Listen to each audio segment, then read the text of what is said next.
Bonjour et bienvenue dans votre plateforme médiatique chrétienne, Bethel Ministère. Alors nous sommes sur notre belle série d'enseignements sur le dualisme chrétien.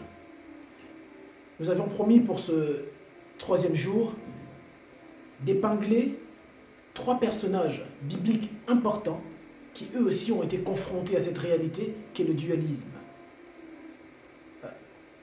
J'avais dans le canevas, si vous vous en souvenez, exprimé le besoin de mettre en avant les faiblesses de la chair et ses inclinaisons vers le mal. Mais je pense que nous pourrons l'aborder demain et aujourd'hui nous nous concentrons que sur l'aspect de mettre en avant ou d'observer au travers de 3 personnages importants la manière dont eux aussi ont été confrontés à cette réalité qu'est le dualisme. J'aimerais nous proposer sans plus tarder un texte qui pour moi sera une manière introductive afin que nous puissions de manière suivie et progressive observer l'un après l'autre ces personnages dont je vous parle. Nous avons parlé hier de Saint Paul, de Saint Pierre et également de Christ lui-même. Alors nous sommes dans Jacques. C'est les écrits de Jacques, Jacques chapitre 3 au verset 2. Je vais le lire dans la version seconde. Jacques chapitre 3 au verset 2. Jacques, c'est juste après Hébreu.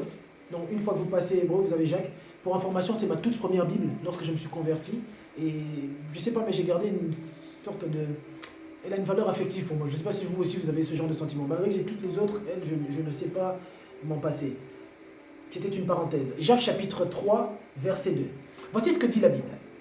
Jacques dit, « Nous branchons tous de plusieurs manières.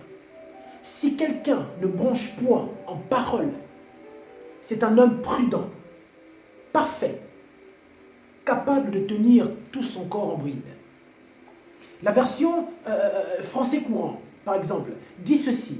« Nous commettons tous des erreurs de bien des manières. » Il y a une version dynamique aussi, parole vivante, que j'aime bien, le Dr. Cohen. On va lire rapidement, si vous me le permettez. Jacques chapitre 3, verset 2, Dr. Cohen dit « Chacun de nous fait des fautes sur bien des points et de bien des manières. » Le mot « branché » pour Louis II ou encore, français courant et parole vivante, déjà nous sentons qu'il y a une distinction, même une différence dans les traductions. Les traducteurs l'emploient différemment. Mais la version Louis II, que je présume nous avons majoritairement, le mot branché dans son étymologie cache 2 idées. La première est d'ordre général et la seconde, c'est ce qu'on appelle les définitions fortes ou encore poussées. En anglais, King James Version, English Version King James, la version King James, parle de strong definition. C'est des versions un peu plus poussées. Et voici la première idée. La première idée derrière le mot branché, le même mot qui veut dire brancher veut également dire faire une erreur. Et ça, je crois que nous l'avons retrouvé dans la traduction français courant. Elle veut aussi dire trébucher. Trébucher. Elle veut encore dire faire un faux pas, brancher. Ou encore pécher clairement. De manière très claire, elle veut aussi dire pécher. La deuxième idée que j'ai dit qui est une idée de manière... une définition un peu plus poussée, je dirais une idée forte, une définition forte, les strong def. La deuxième idée derrière le mot brancher dans son étymologie, dans le mot grec, c'est exactement, ou c'est pour dire échouer, mais échouer dans le salut. Les traductions anglaises parlent de fail of salvation, le fait d'échouer, mais échouer dans le salut. Donc quand Jacques dit nous branchons tous de plusieurs manières, notez bien qu'il emploie 2 expressions très importantes sur lesquelles j'aimerais attirer notre attention. Il veut dire par là que nous faisons des erreurs, que nous trébuchons, que nous commettons des faux pas, que nous péchons ou encore que nous échouons dans le salut, mais il dit tous. Tous. Et de plusieurs manières. Non pas d'une manière, mais de plusieurs. Tous, mais aussi de plusieurs manières. Une telle information a pour rôle ou pour but de susciter 2 choses en nous. Lorsque j'emprunte de manière pédagogique, dans ma pédagogie, de manière didactique, cette voie, il y a 2 buts que je vise derrière, ou que dis-je, il y a 2 buts que le Seigneur vise derrière une telle manière de nous conduire.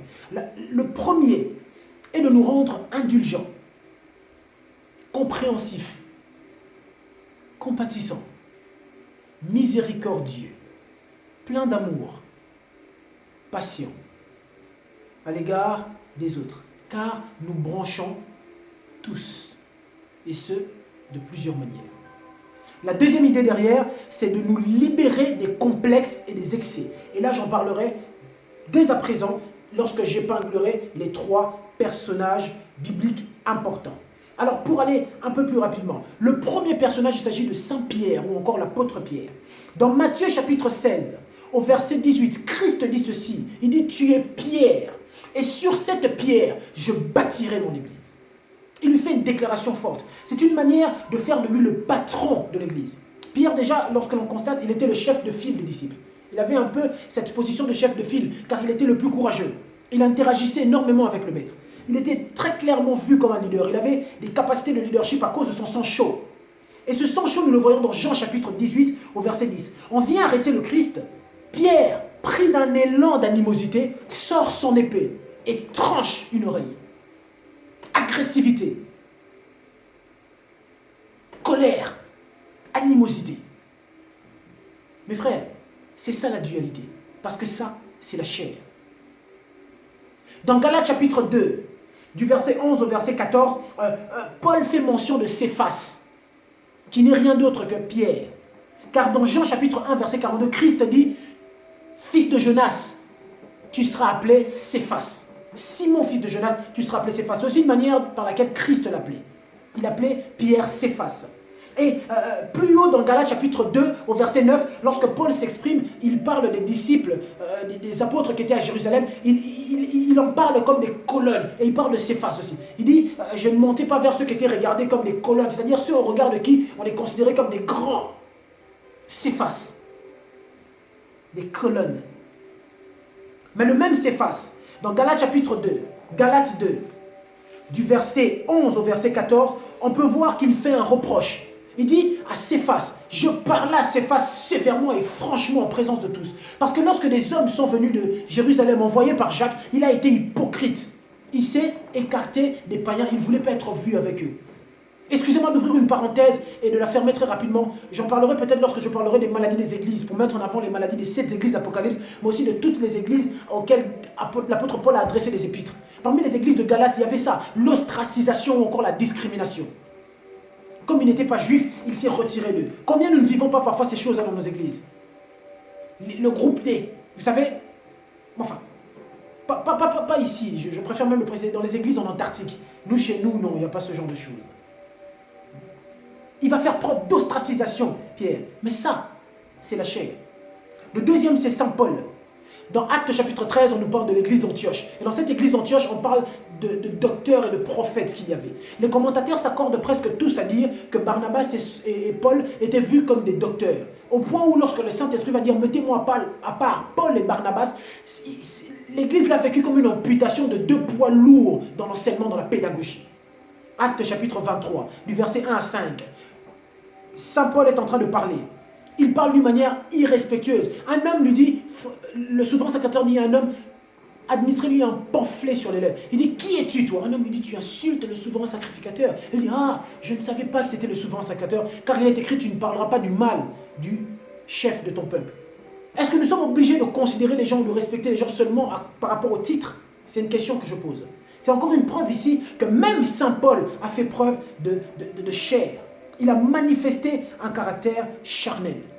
Dans Romains chapitre 7, nous pouvons le lire. La portion du verset 12 déjà, il dit « Je ne comprends pas ce qui se passe en moi. » Excusez-moi du terme, il craque, il pète littéralement un câble. Il dit « Misérable que je suis, qui me délivrera de ce corps? Lorsque je veux faire le bien, je trouve que le mal est attaché à moi. Le bien que je veux faire, je n'arrive pas à le faire. Et le mal que je ne veux pas faire, c'est ce que je fais. » Mon frère, c'est le dualisme. C'est la chair. Troisième personnage, nous avons dit qu'il s'agissait du Seigneur Jésus-Christ lui-même. Dans Matthieu chapitre 21, du verset 10 au verset 13, alors le contexte était que le Sanhédrin avait décidé de prendre toutes les bêtes qui étaient vendues à l'extérieur pour le sacrifice, pour le culte. Il a accepté que ce commerce se fasse à l'intérieur du temple. Pourquoi? Parce qu'il pouvait de la sorte prélever une sorte de TVA, ce qui les enrichissait davantage. Et avec ça, il y avait tout un élan de vengeance, donc on retrouvait beaucoup de bêtes, mais on retrouvait aussi des choses. Christ est pris d'un élan de colère. Il va renverser les tables des gens. au regard de la loi et dans l'époque dans laquelle on est, mais même dans cette époque-là, c'est de la dégradation de biens d'autrui. C'est punissable par la loi. C'est un préjudice matériel qui impose, oblige une réparation par dommage et intérêt.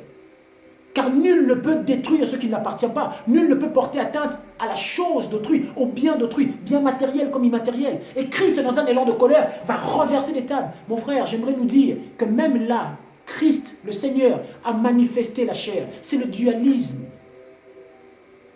Que dit la Bible dans Ephésiens chapitre 4, au verset 26? Il dit, si vous vous mettez en colère, ne péchez pas.